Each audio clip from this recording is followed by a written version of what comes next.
Our next speaker is Shawn Michael, mindset coach, and he's going to be teaching us how to stop being nice and being not nice instead. So let me get out of the way and let him say that. Go ahead. Thank you very much, Michael. Glad to be here, everyone. Nice to meet you all. Some of you I've gotten the chance to speak with, and hope in future breakouts I'll get to speak with more. But I want to start with a simple question. How many of you would say you're a nice person? Feel free to put yes in the chat. I'm going to stay engaged with everything so that I'll look at those later. I imagine most people would say yes, but what would you say if I challenged your long-held belief that being nice is the right way to be? That this cultural norm and societal pressure to be nice all the time is a good thing? What if I said that trying to conform to this ideal is what keeps most of us from living bold and authentic lives? It starts in our childhood, right? Our parents, our teachers, everyone around us, they teach us, they influence us that you should follow the rules, you should please others. It's the way to be, it's the way to get reward and connection. And we learn that those who color outside the lines are certain to face hardship and negative results. Through this, we become conditioned to avoid risk in order to gain that approval. We hide our true selves so that we can fit in. I love the quote by Dr. Seuss when he says, "Why fit in when you were born to stand out?" And another from P.T. Barnum, who says, "No one ever made a difference by being like everyone else." Maybe you've heard these, maybe not. But either way, do you believe these at your deepest levels? Or are you following your conditioning? As we get older, the message continues. It tells us that putting others first is noble, that it's making our own needs a priority is selfish. So we bury our needs. We silence our unique voices, like Courtney was talking about. Instead of making the world better, excessive niceness actually causes more problems. It breeds passive aggression. You have people living with no boundaries, and it enables the bad behaviors. Rather than pursuing our passion or fulfillment, we stay silent just so we can keep the peace. We can be good. It's no wonder that so many people feel lost and adrift in life today because they're living inauthentically as an extra or supporting actor in their own story. I know I did. Throughout my childhood, I kept quiet and did exactly what I was supposed to. As an adult, I often got walked over or called the nice guy, while everybody else got what they wanted. They got the girlfriends, they got the good jobs, etc. I said yes way too much, and I felt terrible for it. Instead of speaking up about my feelings or desires, I kept my head down, people-pleasing, suffering silently and alone. This left me empty and unfulfilled. I had a life, career, and relationships that were nothing or that were mediocre at best. It took a major life event to alert me and to get me to reevaluate my ways. Now, I'll show more on that later, and I'll also share how I practice not niceness today, and how everything is much better because of that. And my hope is that you will approach what I share with an open mind and a heart. I know this is controversial, and it's probably going to ruffle some feathers, but I'm not asking anyone to be unkind, arrogant, or even rude. You can advocate and speak up for yourselves and others without going down that path. So where does the disease of niceness come from? We can all likely recall how we were taught to stay quiet, not show our feelings. You might have heard, children are to be seen and not heard, or I'll give you something to cry about.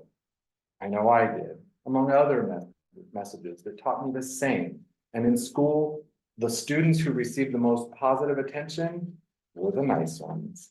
The rule breakers and the nonconformists, they faced consequences. All of this causes us to internalize an idea that blending in and being compliant, well, that's the key to being liked. Anything else, like making waves, it's going to lead to being ostracized. As adults, the words change, but the message remains. We hear, don't be difficult or demanding, keep the peace, avoid conflict, don't shine too brightly. It's arrogant and selfish. Don't say no or set boundaries. You might upset someone.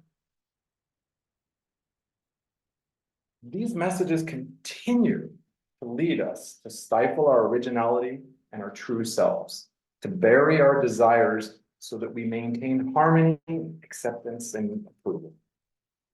Like I said, this breeds problems. Your needs go unmet. Your boundaries get blurred. That leads to resentment. It leads to anxiety because we're constantly holding in our true feelings. It can even make us passive aggressive. We let destructive behaviors go unchecked since we don't speak up. This can lead to burnout, unfulfillment, because we're constantly self-sacrificing or even living in martyrdom. Rather, whoa, too far.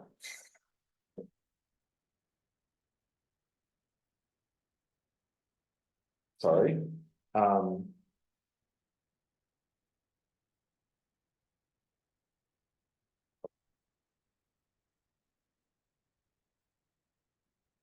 We become trapped in a cycle that serves no one. Rather than voicing our needs or desires, I just did a nice thing too. That was bad. I shouldn't have said sorry, but I do apologize. We follow expected norms. Time and time again, I've done this. Not voicing my feelings, my needs, or desires, which allowed bad actors to use me as a proverbial doormat. It left me feeling unworthy and resentful. Despite overwhelming misery, I continued to say yes. I bowed to the needs of everyone else. I avoided confrontation and conflict like the plague. I gave and I gave and I gave, with little to no expectation that I might receive even the smallest recompense. My life was reactive. I felt empty in relationship, career, and a life that was just an empty shell. You see, this nearly bankrupted me emotionally and almost killed my 20-plus-year marriage. My wife fell in love with another man, and that nearly broke me. But it did cause me to stop reevaluating myself, my life, to stop people pleasing, to stop ignoring my needs, to stop letting people break my boundaries or not having boundaries at all. It's taken time to embrace this idea of not niceness and to create change. It isn't easy to go from a peacekeeping people pleaser to setting healthy boundaries and saying no. I've found that as humans, we tend to swing from one extreme to the other, and that's exactly what I did. At first, I was angry all the time, and I acted quite selfishly. But today I'm learning to be more balanced. I'm practicing some of the following. Speaking hard truths with compassion, setting and maintaining healthy boundaries, skillfully standing up for myself or others, making self-care my priority over simply pleasing everyone, saying no, especially when it's against my values. And finally, pursuing and realizing ambitions and impact by taking bold risks. These steps have brought me here today, allowing me to share the lessons I've learned and hopefully save you some of the pain I endured. It was scary at first, but with practice, the confidence and the motivation to boldly step up has come. I'm healthier. My marriage and relationship with my son are way better. But my favorite part, the spark of life is burning brighter. Saying no more enables me to show up more authentically for my family, the world, and anyone who's listening. Every little step got more confidence, I brought more joy. I even found that creativity and passion, which seemed to have been buried or lost, have resurfaced. Now, this has taken compassion for myself, compassion for others, looking for mutual understanding, not just venting, picking my battles carefully while keeping the ethics, seeking win-win solutions. You see, by practicing not niceness with principles, I've found an open door to authentic, courageous, and joyful living. I've gained my voice, and so can you. Together, we can speak up for the people and the causes that matter to us. Now remember, embracing not niceness is not a license to be reckless, rude, and selfish. It does require thoughtfulness, compassion, and integrity. Here's some guidelines for your practice. Step 1, check your motives. Is this for your personal growth, or are you just trying to wound somebody? Step 2, pick your battles. Is this the right place and time? Step 3, consider the context. Is this a situation that needs more tact or restraint? Finally, stay kind and ethical. Look for the solutions, not the punishment.